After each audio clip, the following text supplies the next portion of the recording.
Live yes Sanjay Raut यांनी टीका केलेली आहे. त्यांनी म्हटलेलं आहे की राज्य सरकारमध्ये एकनाथ शिंदे म्हणजे शिवसेनेचे जे मंत्री आहेत त्या मंत्र्यांना त्यांचे खासगी सचिव जे आहेत ते नेमण्याचे आता अधिकार आहे ना, ते अधिकार सर्व मुख्यमंत्र्यांनी त्यांच्याकडे ठेवले. एक प्रकारे अजितदादांना त्यांचे मंत्री आहेत त्यांनाच खासगी सचिव नेमता येईल, मात्र शिवसेनेच्या मंत्र्यांनी त्यांचे खासगी सचिव जे ते नेमता येईल. संजय राऊत त्या बातम्या कुठून आणतो, काय करतो, हे आम्हाला आजपर्यंत कळालं नाही. शिवसेना आणि भाजपचं जे गठबंधन आहे, जे युती आहे, ती इतकी मजबूत आहे आणि विथ अंडरस्टँडिंग आम्हाला खाजगी सचिव कोणते नेमायचे याबद्दल कुणाचं काहीही ऑब्जेक्शन नाही, मुख्यमंत्र्याचं नाही, उपमुख्यमंत्र्यांचं नाही. फक्त त्यांनी मंत्र्याला एक सूचना जरूर केलेली आहे. त्यांनी सांगितलंय की कोणतेही, मग तो पीए असेल, तो क्लर्क असेल, तो ओएसडी असेल, तो पीएस असेल, हे नेमताना काळजी घ्या. मंत्रालयामध्ये काही अधिकारी असतील, काही कर्मचारी असेल, त्यांच्यावर जर एखादा आरोप प्रत्यारोप झाला असेल तर त्यांच्यापासून थोडं सावध राहा, एवढी सूचना त्यांनी केली. याच्यापेक्षा व्यतिरिक्त त्यांनी कोणताही आमच्यावर ना प्रेशराईज आहे, कोणता अधिकारी नेमाला काही नाहीये. परंतु त्याचा गैरसमज या अशी जे पसरवण्याचा प्रयत्न करतात, मला वाटतं त्यांना आणखीन हे प्रशासन कळालंच नाही. संजय राऊत यांनी म्हटलेलं आहे की वर्षा निवासस्थान सध्या रिक्त आहे, मोकळं आहे, तिथे कोणी राहायला जात नाहीये. मुख्यमंत्र्यांचं निवासस्थान आहे, मात्र मुख्यमंत्री तिथे जायला घाबरत आहेत कारण तिथे काही काळी जादू केलेली आहे. यापूर्वीचे जे भूतपूर्व मुख्यमंत्री होते त्यांनी तिथे काही जादू केलेली आहे, त्यामध्ये राहण्यास झोपण्यास रात्रीचं राहण्यास देखील घाबरतात. जसं रिनोव्हेशन होईल तिथे काही बांधकाम तोडलं जाईल, तिथे जमिनीखाली खोदून बघितलं जाईल काय आहे आतमध्ये वगैरे सर्व असं त्यांनी. अहो, काळे जादू ही आम्ही पाहिलेली आहे. आम्ही जेव्हा शिंदेसाहेब मुख्यमंत्री झाले ना, त्या टायमाला त्यातून काय काय काढलं ना, ते खरं तर तुम्ही शिंदे साहेबाला विचारायला पाहिजे. हे धंदे आमचे नाहीत. आम्हाला त्या भानगडीमध्ये पडायचं नाही. अशा काळ्या जादू करून, बंगालचे जादूगार बोलून जर सत्तांतर होत असेल किंवा सत्ताची खुर्ची टिकवता येत असेल, मग तर दुसरं काही करायची गरजच नाही. मग एकनाथ शिंदे साहेबांनी जर मग एवढ्या सगळं जादू केल्या असत्या तर मग ते कंटिन्यू मुख्यमंत्री राहिले असते. असं कोणत्या जादूनी डोण्याने जर राजकारण चालत असेल तर मला वाटतं अंधश्रद्धेला खतपाणी घालायचं काम हा संजय राऊत करतोय. त्याच्यावर काही अवलंबून नसतं. तुम्ही राजकारणामध्ये अशा गोष्टी ज्याला फालतू गोष्टी समजल्या जातात त्याच्यावर विश्वास ठेवून काम करणारे हे उबाटाचे नेते लोक आहेत. म्हणून आमच्याकडे ह्या जादू किंवा देवेंद्र फडणवीस साहेब सुद्धा ह्या गोष्टीला मानत नाहीत. मुख्यमंत्र्याचं निवासस्थान होतं, तिथं असलेले सर्व सामान वगैरे सर्व काढून पुन्हा रिन्युएशन. आता साधा मंत्र्याची जरी कॅबिन असले किंवा एखादा बंगला असेल, आम्ही राहायला जाताना काय करतो, त्याला थोडं आमच्या पद्धतीने रिन्युएट करतो, त्याला थोडस साफसफाई करून घेतो, त्याला कुठं कलर मारतो. या सर्व करायला थोडासा वेळ हा जातो आणि म्हणून त्यासाठी काळी जादू आहे, मग आता ते खणून पाहणार आहेत, कुठं काय गाडलंय का, या सगळ्या बकवास गोष्टी फक्त संजय राऊत शिवाय दुसरा या महाराष्ट्रात दुसरा कोणी करू शकत नाही. मला वाटतं अंधश्रद्धेच्या पायीच यांनी त्या उबाटाची वाट लावलेली. बंगालचा जादूगर हा नेहमी त्याच्या दारात असतो हे त्यांनाही माहिती, म्हणून त्यांना कोणीतरी सांगितलं असावं.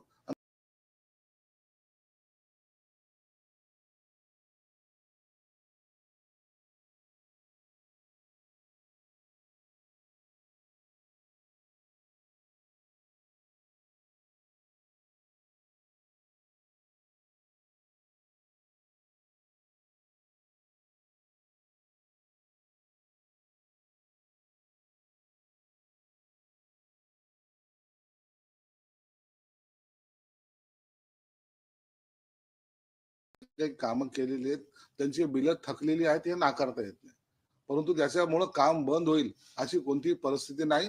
प्रत्येकाला आता बिलाचं वाटप सुद्धा करता येत आहे, करतायत सरकार. म्हणून एकदम आलेला जो लोड आहे, दर महिन्याला मुख्यमंत्री लाडकी बहीण योजनेमध्ये जे काही पैसे टाकावे लागतात, त्यामुळे हा थोडासा जो पॅच आहे, ज्याला आपण संकटाचा पॅच म्हणू शकतो, परंतु ते पैसे सर्व करायला, बॅलन्सिंग करायला थोडं सरकारची कसरत निश्चित आहे. परंतु त्या योजना बंद करता येत नाही. म्हणून त्याला पहिली प्रायोरिटी, नंतर कॉन्ट्रॅक्टरला प्रायोरिटी, हे सरकारचं धोरण आहे. सर, आपण बघितलं भंडाऱ्यामध्ये एका कार्यक्रमामध्ये प्रफुल्ल पटेल आणि नाना पटोले यांची भेट झाली, त्या भेटीमध्ये संवाद देखील नाही होतात राजकीय भेटी, याला आम्ही जास्त महत्व देत नाही. राजकीय भेटी सर्वांच्या होतात. आमच्याकडे हे आम्ही अनेक लोक, नेते लोक एकमेकाला भेटतात, एका व्यासपीठावर येतात. म्हणून आता परवा 8-15 दिवसापूर्वी शरद पवार आणि अजितदादा एका व्यासपीठावर आले. म्हणून राजकीय काही घडामोड झाली असा अर्थ करणं चुकीचं आहे. शिंदे ठाकरे एकत्र येतील असा आशावाद अजूनही तुम्हाला वाटतोय का? नाही, आता येणार नाही. कारण हे बघा, उबाटा गटाने त्यांची सर्व लाईन चेंज केलेली. हिंदुत्व त्यांच्याकडे राहिलं नाही. काँग्रेस हे त्यांचं, आता काँग्रेस आणि राष्ट्रवादी यांची विचारधारा त्यांनी स्वीकारलेली आहे.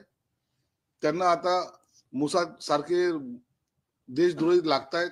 त्यांना सावरकर आता त्यांच्या जवळ नाही. सावरकरवर टीका करणाऱ्याच्या बरोबर ते मांडीला मांडी लावून बसलेले आहेत. म्हणून आता ते इतक्या दूर गेलेले आहेत. आता ही पुन्हा एकत्र येणं शक्य नाही. सर एक असला जोडून तुम्ही एबीपी मालाच्या कार्यक्रमात हे सूतवाच केलं होतं असं दाखवलं होता. त्याच्यानंतर तुमच्याच पक्षाचे ज्येष्ठ नेते रामदास कदम यांनी म्हटलंय की तो त्यांचा वैयक्तिक मुद्दा असेल, त्यांना जायचं असेल तर त्यांनी खुशाल जावं, पण आम्ही एकत्र येणार नाही कारण की त्यांनी आमच्या पाठीत खंजीर खूप असलाय. रामदास भाईचं मत आहे ते रामदास भाईंचं त्यांचं सुद्धा वैयक्तिक मत आहे. माझं मत वैयक्तिक आहे. म्हणून आता पक्षाची जी लाईन आहे ती हीच आहे की आता युती होणार नाही आणि आम्ही एकत्र येणार नाही. सर, आपण संसदीय बघितलं अर्थसंकल्प सादर झालेला आहे, पण त्याच्या आधी खासदारांची बैठक होणं अपेक्षित असतं आणि गेल्या 2 वर्षापासून ते झालं नाहीये. म्हणून सध्या विरोधक आक्रमक आहे. त्यांचं असं म्हणणं आहे की विरोधातले खासदार जास्त मोठ्या प्रमाणात आहेत आणि म्हणून सत्ताधारी बैठका घेत नाहीये. नाही, आता दिल्लीच्या राजकारणाशी माझा तसा अर्थार्थी संबंध नाही. परंतु महाराष्ट्रामध्ये ही एक प्रथा परंपरा पहिले चालत आली होती. अर्थसंकल्प सादर होण्यापूर्वी खासदारांची बैठक घेणे, खासदारांची काही प्रश्न असेल किंवा महाराष्ट्राचे जे काही प्रश्न असेल त्या खासदारांनी लोकसभेमध्ये उपस्थित करणं गरजेचं आहे, असा तो एकंदरीत अजेंडा होता.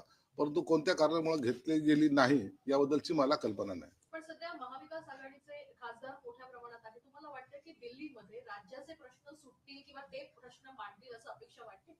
त्यांच्याकडून अपेक्षा असण्याचं काही कारण नाही. त्यांनी त्यांची बाजू मांडावी.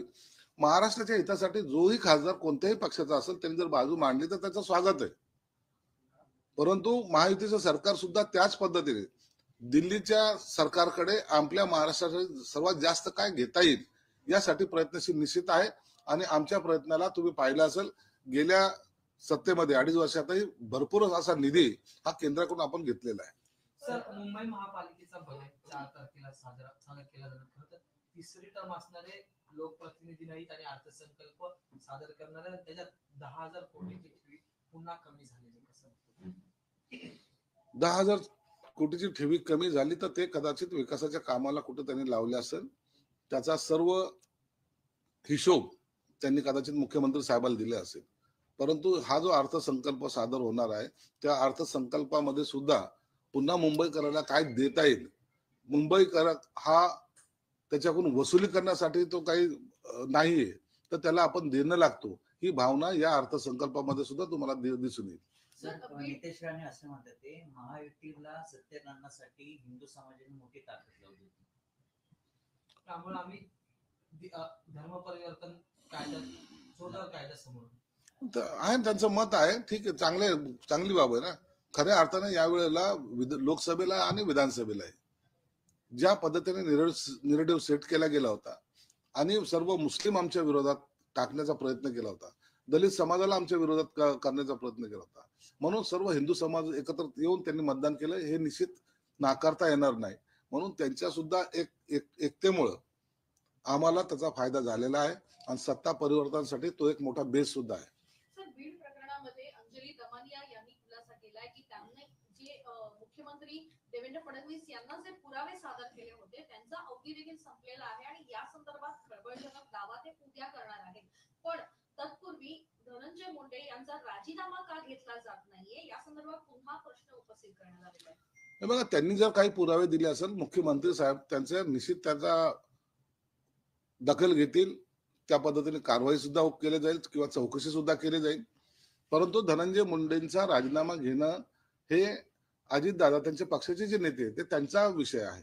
म्हणून पक्षांतर्गत काय कुणाचा राजीनामा घ्यायचा, काय कुणाची नियुक्ती करायचा हा पक्षांतर्गत प्रश्न असल्यामुळं मुख्यमंत्री साहेबांनी सुद्धा तो विषय हा अजितदादांकडे सोपवलेला आहे. सर, बीडचाच मुद्दा आहे. खरं तर संतोष देशमुख हत्या प्रकरणी आता 55 अधिक दिवसाचा कालावधी उलटून गेलं अद्याप आंधळे जो आहे तो फरार आहे आणि त्यामुळे देशमुखांचं कुटुंब सतत न्यायाचे आणि न्यायी हात मागत आहे. कसं बघतं हे त्याबद्दल? बघा, या सगळ्या प्रकारचा तपास एकदम व्यवस्थित चालू आहे. सगळ्याला मोकोका लागलेला गेलेला आहे. त्याच्या सगळ्याच्या चौकशा चालू आहेत आणि त्या चौकशामध्ये इतर अनेक प्रकरण सुद्धा आता उघडकीस येत आहेत. म्हणून आरोपी सुटू नये ही सरकारची भूमिका आहे. आणि एकदा ठामपणे मुख्यमंत्री उपमुख्यमंत्री जेव्हा सांगतायत की आम्ही आरोपीला फाशीच्या शिक्षेपर्यंत घेऊन जाण्याचा निश्चित प्रयत्न करत आहोत, त्याला एकदम कठोर शिक्षा त्याला झाली पाहिजे, ही जेव्हा भूमिका त्यांनी घेतलेली आहे, त्यामुळं हा कालावधीला तुम्ही काउंट करू नका, तर कशा पद्धतीने तपास आला याच्याकडे लक्ष दिलं पाहिजे. आता काही दिवसातच याचं चार्जशीट सुद्धा दाखल होईल आणि त्याची जे रेग्युलर ट्रायल आहे ती सुरू झाल्यानंतर लवकरच फास्ट ट्रॅकवर तो खटला चालणार आहे. म्हणून लवकर त्याची सुनावणी होऊन निकाल सुद्धा अपेक्षित आहे. तुमच्या पक्षातल्या 2 मंत्र्यांना अद्याप पालकमंत्री जे दिले गेले नाही. स्टे आणला गेला, 26 जानेवारी झाली, मुख्यमंत्री दावा सोडून पुन्हा रिटर्न आलेले, पण अद्याप चर्चा झालेली नाही. कसं बघतं त्याकडे? अद्याप निर्णय का येते? तिन्ही नेते देवेंद्र फडणवीस असतील, एकनाथ शिंदे असतील, अजितदादा असतील, यांची बैठक कदाचित झाली असावी. उद्या कॅबिनेटची बैठक आहे. त्याचा सूक्ष्मोक्ष सध्या उद्या लागण्याची आशा आहे आणि मला वाटतं आता हा विषय एकदाचा संपेल असं एकंदरीत त्यांची बोलणी झाली अशी माझी प्राथमिक माहिती आहे. सर, याच रायगडच्या विषयावरून रामदास कदम असंही म्हटले की 90% जो मंडणगड रायगडमध्ये होतो त्या ठिकाणी 90% राष्ट्रवादीने काम जे ते केलं गेलं नाही योगेश कदमांच्या वेळेस. आता तो त्यांचा अनुभव असेल ना. अनेक ठिकाणी असे अनुभव प्रत्येकाला वेगवेगळे आलेले आहेत आणि त्याचा सर्व आम्ही जो अहवाल आहे तो शिंदे साहेबांकडे दिलेला आहे. शिंदे साहेबांनी त्याची दखलही घेतलेली आहे आणि योग्य त्या सूचना सुद्धा त्यांनी दिलेल्या आहेत. सर, बीड प्रकरणामध्ये नामदेव शास्त्री हे सध्या ट्रोल होताना बघायला मिळत आहेत, कारण त्यांनी पंकजा मुंडे यांना राजकारण नको म्हणून त्या ठिकाणी प्रवेश नाकारला होता आणि राजकारणाच्या मुद्द्यावर त्यांनी पत्रकार परिषद देखील घेतलेली बघायला मिळाली. त्याच्यामुळे सध्या ते मोठ्या प्रमाणात ट्रोल होत आहेत.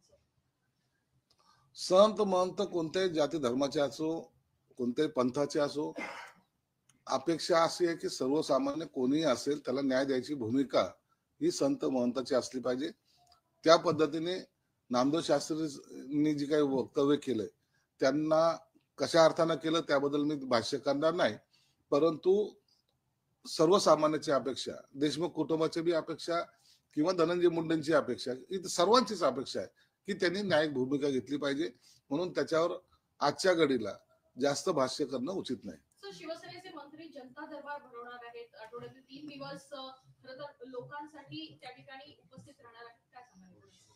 आम्हा सर्वांना शिंदे साहेबांनी एकत्रित बोलून एक आमच्या सर्व मंत्र्याचे वार ठरलेले आहेत.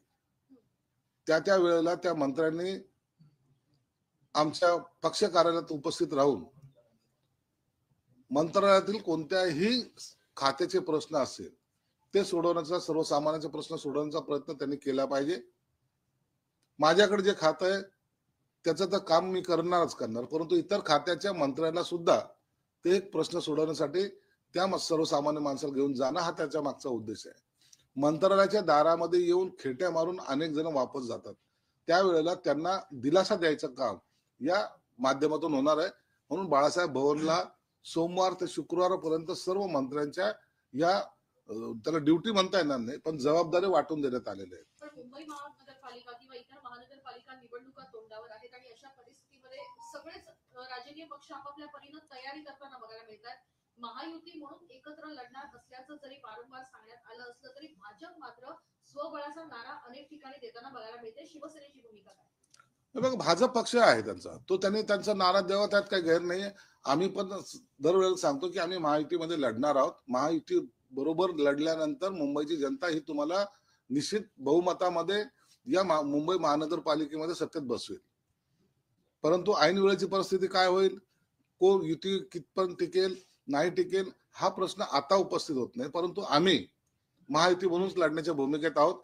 तरी प्रत्येक पक्ष जशी तयारी करतो त्याच पद्धतीची तयारी आम्ही प्रत्येक वार्डात केली आहे. पण एकूण भाजपनी जर स्वबळाचा नारा दिला तर शिवसेना देखील तितकीच तयारीनं उतरेल. शिवसेनेची तितकी तयारी आहे का? निश्चित तयारी असते, प्रत्येक पक्षाची असते. आमची तयारी आहे, आम्ही तेवढी तयारी निश्चित करतो.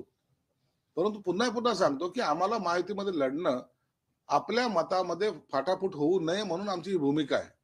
याचा अर्थ असा नाही की आम्ही तयारी करत नाही. आम्ही प्रत्येक वार्डामध्ये तयारी करतोय. प्रत्येक वार्डामध्ये बैठका आमच्या सुरू झालेल्या आहेत. झोन वाईज आम्ही बैठका घेण्याचं सत्र सुद्धा आमचं सुरू झालेलं आहे. मागच्या आठवड्यात मुंबईतील माजी नगरसेवकांनी तुमच्या शिवसेनेत पक्ष प्रवेश केला होता. सिंधेच्या नगरमध्ये पण ठाकरेंना धक्का देण्यात आला आहे. पुढे चालून काही पॉलिटिकल करेक्ट कार्यक्रम आहे का? काही मोठे प्रवेश आहेत का? मोठे प्रवेश दर आठवड्याला आहेत. आता प्रवेशाची ही प्रक्रिया सुरू झालेली आहे. माजी आमदार आहेत, काही पदाधिकारी आहेत, काही आजी आमदार आहेत. या सगळ्यांचं खासदारापर्यंत हे सगळं चाललेलं आहे. म्हणून हे एक एक स्टेप बाय स्टेप शिंदे साहेब कोणताही निर्णय घाई गडबडीत घेत नाहीत.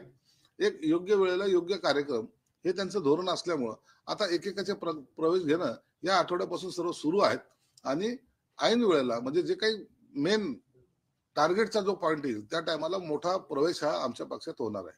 मनोज जरांगे पाटील यांनी म्हटलेलं आहे की निवडणुकीपूर्वी धनंजय मुंडेंनी त्यांची भेट घेतली होती आणि त्यांच्यासोबत वाल्मिक करार देखील होते असं त्यांनी म्हटलेलं. आता त्यांची भेट झाली होती, चॅनलने ती दाखवली होती. त्याच्यावर तर आता या आजच्या घडीला भाष्य करून त्याच्यावर उपयोग नाही. म्हणून त्या टायमाला झालेली भेट काय झालं, काय बोलणं झालं ते जरांगे पाटील आणि त्यांच्यातला संवाद आहे. त्याच्यावर आता आम्ही प्रतिक्रिया देणं योग्य नाही. धनंजय मुंडे प्रकरण महायुतीला जड जात आहे असं वाटतंय का? जड द्यायचा काही प्रश्न येत नाही. किंवा डोकेदुखी ठरत आहे? नाही, डोकेदुखी ठरायचा काही प्रश्न नाही. त्यांची जे काय त्या जो काही प्रकरण झालं देशमुख हत्याकांड जे झालेलं आहे त्याच्यामध्ये जे आरोपी असेल त्यांना फाशी झाली पाहिजे या भूमिकेत आम्ही आहोत. म्हणून पोलीस तपास करतात. त्याच्या जो आरोपी ठरेल त्याला ती शिक्षा ही मिळेलच. सर, तृप्ती देसाई असे म्हणतात की वाल्मिक कराड 15-16 दिंडोरी आश्रमात मुक्कामाला होता. त्यानंतर 17 डिसेंबरला तिकडनं निघून नाशिकच्या एका शरणपूर रोडच्या ठिकाणी भविष्य बघण्यासाठी गेलो. त्याबद्दल मला कल्पना नाही, परंतु असं त्यांच्याकडे माहिती असेल, उपलब्ध असेल तर त्यांनी पोलिसाला दिली पाहिजे. सर, हिंदी में जानना चाहेंगे कि आपने एक बयान दिया था कि दोनों शिवसेना एक साथ आएगी. ये बयान क्या था और अब आपकी भूमिका क्या है? मैंने ये कहा था कि सभी लोगों को ऐसा लगता था, कार्यकर्ताओं को ऐसा लगता था कि ये शिवसेना में फूट नहीं होना चाहिए थी, लेकिन अभी भी कई लोगों को उम्मीद है कि ये एक होके काम करना चाहिए. तो भी उभाटा गट के नेतागण ये युति ना करेंगे ना होने देंगे. उनकी अभी जो राजनीति में जो उनकी जो भूमिका रह चुकी है वो कांग्रेस और राष्ट्रवादी के भूमिका को सहमत है. उनको ना हिंदुत्व चाहिए, ना उनको सावरकर चाहिए, ना किसी और का नाम लेना उनके लिए एक डर सा बन गया. इसलिए अब वो युति हम किसी के साथ करेंगे नहीं. वो हमारी और उनकी युति होने का तो संभावना कतई नहीं, लेकिन अकेला चलो के भूमिका में शायद कुछ दिनों के बाद उनको चलना पड़ेगा. ये मेरे उस बारे में मेरा ख्याल है. सर, आपके इसी बयान पे आपके ही पार्टी के नेताओं ने कहा गया था कि ये आपका वैयक्तिक मत होगा और जब पार्टी के मुद्दे होते हैं, संगठन के मुद्दे होते हैं, तो पक्ष प्रमुख से जो है बात करनी चाहिए. इस बारे में आपने बात की थी और अब आपकी क्या चर्चाएं चल रही है? मेरी पक्ष प्रमुख से शिंदे साहब से पूरी बात चलती रहती है. हम बात करते रहते हैं और जो भी डिसीजन लेने का या तो जो भी बयानबाजी करने की मैं सोच के करता हूँ और उसका सभी जानकारी वो शिंदे साहब को रहती है. अब आने वाली काल में आपको लगता है कभी चल के शिवसेना, आपकी शिवसेना और उनकी शिवसेना एक साथ आ सकती है? अभी कभी आएगी नहीं. अभी बहुत सारा पानी बह चुका है. वो अभी कांग्रेसी हो चुके हैं. उनको अभी खुद का ही ठिकाना कहाँ है ये पता नहीं. अब वो सिल्वर ओक उनके लिए मंदिर बन चुका है. इसलिए अब वो मुझे नहीं लगता कुछ दिन के बाद उनका ऐसी नौबत ना आ जाए कि वो वही किसी पक्ष में शामिल हो जाए. सर, दिल्ली चुनाव के मध्य रखते हुए संजय राउत ने कहा है कि गंगा में डुबकी लगा के चुनाव जीते जाते नहीं है, हम लोकशाही में जीते. अरे उनका वही तो कहता हूँ. उनका हिंदुत्व अभी खत्म हो चुका है. गंगा में डुबकी लेने से हिंदुत्व मतलब चुनाव जीते जाते नहीं, राम मंदिर में जाने से चुनाव जीते जाते नहीं, हालांकि कोई दरगाह पे जाने से चुनाव जीते जाते, ये उनकी राय है. सर, आखिरी 2 सवाल है, उसमें से पहला है कि 4 तारीख को महाराष्ट्र मुंबई महानगर पालिका का बजट जो है वो सामने आएगा. 3 टर्म ये विदाउट लोक प्रतिनिधि बजट जो है तो एक्सप्लेन किया जाएगा. क्या हो सकता है और क्या मिल सकता है मुंबई के लिए? कोशिश यही रहेगी जिस मुंबई के करदाताओं से हमने करोड़ों रुपए करदाताओं के नाम से उनसे जो वसूल किए हैं आज वो हमारे पास है, लेकिन उनको जो दिलासा देना चाहिए वो कितना दे चुके या दिया है या नहीं इसके ऊपर ही बजट का भविष्य रहेगा।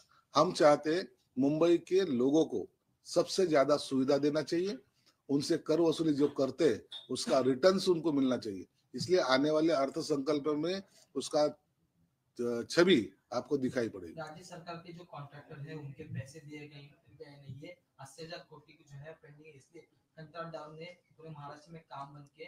किस तरह से देखते हैं और ये अब क्यों आया है सामने?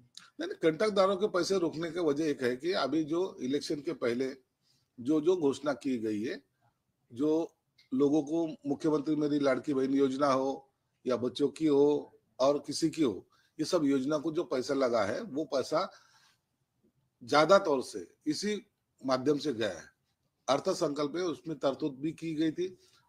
कॉन्ट्रैक्टरों के पैसे उसी वजह से थोड़े लेट हो रहे हैं, लेकिन उनके पैसे दिए जाएंगे, काम को कहीं भी रोक लगी नहीं है। सर एक शेवटचा मराठीत प्रश्न, काल महाराष्ट्र केसरी महाराष्ट्रात पार